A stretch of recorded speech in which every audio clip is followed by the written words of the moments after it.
guys, good afternoon. It's Michael Beck. I'm back here in beautiful Las Vegas, Nevada at the Food on Demand conference. Sometimes I have to wonder where I'm at, what conference we're at, but It's Food on Demand, it's confirmed. It's easier in Vegas. You can see all the kind of like hotels around us. Yeah, there's only a handful of shows it could have been. Yeah. So and I'm here with the one, the only, Mr. Carl Orsbourn, the author of The Digital Dining Experience. Is that the right? Oh, am I in trouble? Oh, he's going to punch me right in the face. I'm going to get kicked in the dick. Wow. We'll do that one. I mean, that's a great book. No, I've never heard of that one. Yeah. Delivering the Digital Restaurant. And we're going to redo that one, actually. No, we should keep this. We should keep it. I will own my flub. Yes, you should. Yes, especially in front of the author. And boy, am I small now. So I'll just go down a couple I love it. It makes me feel great. The Path to Digital Maturity was book number 2. And of course, my own podcast, The Digital Restaurant. Those are the things. That's why I conflated those two things together. See, I had an excuse, and I'll use it. So Carl, he's kind of the herald of AI. Like you like when good stuff's coming, I think I keep hearing you at the front of a lot of this stuff, right? And we just got done with the session that Carl headed up with some very significant people. Was it Rich from Point B? Yeah. We had Deborah from AWS. Deborah from AWS. Chef from Yum Brands. Yeah, exactly. So some luminaries there, right? And the subject was AI, and it really felt like this is tip of the iceberg conversations. Yeah, right? Look, I think you're right. Look, we're really at the precipice of what's to come, and I've always tried to position myself in the environments of the technology that is emerging. Yeah. Whether that be when off-premise started with the books, ghost kitchens with Kitchen United, the pricing stuff with Juicer, and obviously now with AI and the generative AI aspects of it, which quite honestly are confusing a lot of people. And we put up on stage today a picture of Dorothy at the front of the yellow brick road. And the kind of metaphor behind all of that was everyone is dreaming of this journey to Oz, towards this ability of agentic AI that's going to solve all our problems. The panacea. And of course, in Oz is the wizard. Right. Right. And he's behind a curtain. Exactly. And you just think it's this all menacing kind of machine. But the reality is that technology such as AI really only works when you blend it together with great data, with humans, but also a clear understanding of what the outcomes are that you're trying to drive towards. What's the ROI, and how do you really want to assimilate the processes in your business in such a way that's going to allow you to really see the journey that you need to go on. And I think the panel today, more than anything else, emphasized the importance of good data and putting the investment into getting the data infrastructure right, whether that be from taking the different data domains together and basically bringing data together to help you make more informed decisions, but all the way through to just thinking about process workflows. One of the other things I thought which was really pertinent here is that a lot of people think about AI as a productivity or efficiency type of thing, maybe save some costs, but you and I both know, Michael, the challenge is that most digital transformation agendas, the thing that drives most change, the most adoption, usually is when it affects top line, not bottom line, not costs, right? So I think really where we're seeing the most level of uptick right now is where you're seeing this being deployed in ways to really create a better experience for our GMs in our restaurant, for our customers in our restaurants, and therefore that means we have to think about every kind of workflow that impacts inside the restaurant, outside the restaurant from a head office standpoint, and then ultimately the way it affects our customers and their experience too. Well, there's a lot to unpack there. So from the first part, what you're describing, 10 years ago it was, what's your IT strategy? Now that's kind of fallen the wayside, and this, what's your AI strategy sounds like the new question that we're asking, right? Is it? I think it's definitely part of the digital strategy, right? Because you've got to look at AI as a capability, not just like another tool. And that therefore means, and I used this at a conference last year, it's not like we go into a strategy meeting saying, all right, we're going to implement customer service this week, right, or this month. This quarter's agenda is customer service. No, that's not the way you think about it. It's actually cultural, it's at the infrastructure, it's at the roots and branch of your organization. Is the question, what's our biggest problem, should be the question? I think so. I mean, so therefore it's about how do you embrace it in a way that's going to enable your organization to not only take advantage of the capabilities out there, but also to make sure that you are dreaming big enough to really harness the opportunities across every department. And the phrase I use with a lot of people is, if you had 50 extra people in your team right now, what would you put them to work on? Because everyone's resource constrained, especially in a low margin environment like this industry.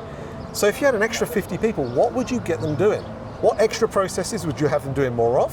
What additional things would you ask them to be doing? That's the type of thing that will ideate opportunities and help people really start to see the future that's in front of us. And I'm hoping it's going to open up new types of innovation. When the old thing where Henry Ford said people didn't want cars, they want faster horses. Sure. Well, we're in that kind of similar spot right now. Right. It's not about just replacing what we do. It's actually about reimagining what we do. Paradigm shift. Totally. Right? So, and there's so many different conversations we have here, but like thinking about the people aspect of it, and maybe looking out in the distance using your prognosticating lens on the world. So today we hear business leaders, there's some incongruencies here. We hear business leaders saying our labor costs are high, we need to drop those, let's get AI, right? But then at the same time, same business leaders will say to the teams going, we want to give you AI to make your lives better. Right. How do you square that up? Well, and this is too contentious. But I do want to ask questions that actually are meaningful. I think it's a really good question. I think it's a pertinent one, and there is that nervousness out there that jobs will be lost through AI. I like to phrase it more like jobs will be changed through AI. Yeah. Good example.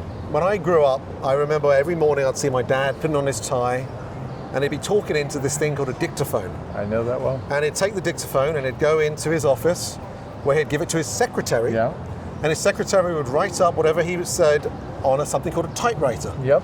And then she'd go and Xerox this letter, and then take it around to everyone's office. Yes. I'm not that old. No, I remember these days. Yes, exactly. So secretaries might not exist, but EAs do. Yep. Chiefs of staff do. Yep. There are still administrative roles in our organizations. We just relabeled them. We don't have typewriters. We have computers and email. Yep. And so it just is about change and accepting change to be able to overall improve the productivity. Every technology shift over the last 100, 200 years has enabled humans to become more productive, to get more from what they have. And AI is just another step on that particular journey. Let's talk about restaurants and what that means. Because the thing I like to talk about a lot right now, and I'm speaking to some clients about it, is this idea of the smart GM. Yes. Especially with short tenures now, right? You have to have some continuity. You've got to have some continuity, and there's a real challenge out there in being able to help de-stress that environment. The hustle of a GM to be able to make decisions in the moment by observing things that are happening inside the restaurant, or dealing with delays to supply, or maybe people calling out, those kind of challenges are things that the best GMs really thrive in, and they make the right decisions. But we know that there's a range of GMs. Across 1,000 stores, how many of those are you going to have? Right. So imagine you've got a world whereby either on a text message or something in your ear or some form of notification is now going to the GM to be able to say, based on all this different type of stimuli, this is actually some of the things you should be aware of. And actually, option A and option B would be good recommendations that I'd suggest. Prescriptive. Support decision aids, right? Being able to help them make the decisions on things that they might otherwise not know about. So now it sounds like, when we were talking with Greg Majewski at the RLC, he mentioned that in most restaurants he believes there's between 16 and 25 pieces of software running concurrently. And all things being equal, we know it's north of $100 per at least, right? At least. And so we're knocking on minimum of $3,000 a month on tech spend. Do you think they're getting their ROI yet? I mean, what goes out versus what they get back? Well, the promise, right? The promise of technology often makes a lot of those folks that have not seen that ROI a little bit tenuous and concerned about investing in future technology. The problem, though, is actually rooted in the first part of your question. The fact that there are 16 to 25 different pieces of technology. You'll recall from the panel, I put up this picture of an ugly, convoluted Lego representation of the tech stack. Frankenstein together. And that represents those 16 to 25 items. And of course, what does that mean? Coupled at best. And the reality is that they don't all talk to each other. And if they do, they're only talking in a binary fashion. So the example I use in my second book, The Path to Digital Maturity, is around the fact that today, when you've got let's say 3 of your cooks, your line cooks, call out. Well, today you might have an API that integrates to your scheduling, maybe to your payroll. But that's it. But not your production planning. But not to your production planning. Yeah. Not to how you perhaps should think about how many reservations you take tonight on OpenTable. Yep. What about being able to reach out in text messages to my team members to be able to say, oh, you are wanting to be able to pick up some extra shifts, right. Come in. What about sending a message to the neighboring GM 2 miles down the road to see if they've got any additional support? If all of that can happen like that, yeah, then you've got something which is going to make working in a restaurant easier, more seamless. That's the type of journey we're heading towards, and I think it's exciting, and it requires us to think out the box a little bit, but it does start with being able to address those data infrastructure challenges, and ultimately a pause perhaps on point solutions. Maybe a way of being able to say, actually, what is the workflow that I want to have for my business so that I can build agentic workflows in such a way that's going to enable me to have that type of capability? Because if I keep on layering all these things on top of each other, it's going to be more challenging because of the integration challenge and the inertia it causes. And is that going to be accomplished, in your opinion, by M&A or by like our friends at RTN are really trying to bake out standards? I don't know how far that journey's gone. As far They've been trying it for a while, though, haven't they? They've been trying, and so. But how do you get there? I mean, it sounds like it's Newtonian, right? Object in motion continues in motion unless acted on by equal operative force. Something drastic has to happen to make that happen, I believe, right? Well, I guess the answer's in two parts. Yeah. You've got the Yums of this world, like Shiv and what he was describing of what they've been building over these last 5 years with hanging out with NVIDIA. Yeah, I mean, their partnership with NVIDIA, for sure. All those things are going to help those organizations really think about holistically creating an interdependent tech stack to be able to drive that. We've had Wonder here talking about their vertically integrated system. So organizations that are building with that in mind, almost from the ground up, are therefore enabling themselves to win. But then you've got to think about the little guy. Yeah, how you democratize it. The little guy doesn't necessarily have the ways and means to be able to go, all right, I'm just going to switch all this stuff off and build my own. It doesn't really happen. No.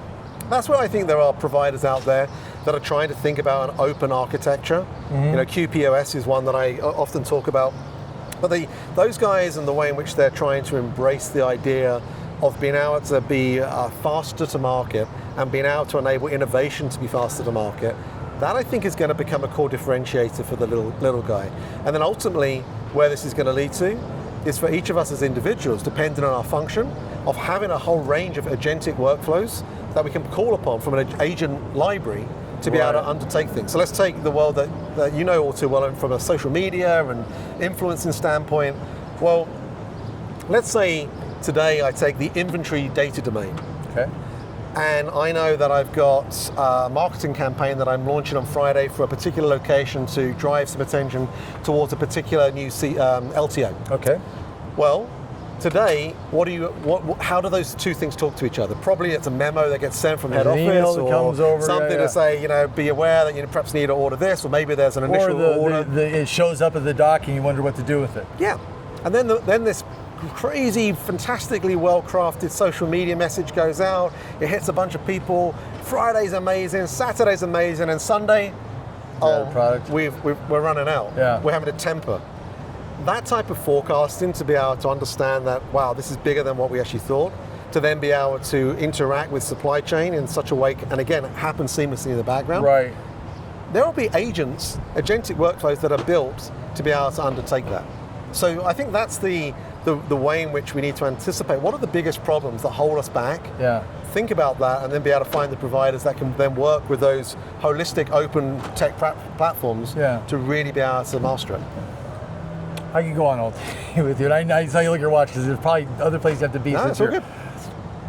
But the thought is, when you first started talking, you mentioned that it's Dorothy at the front of the yellow brick road and the yellow brick road behind her.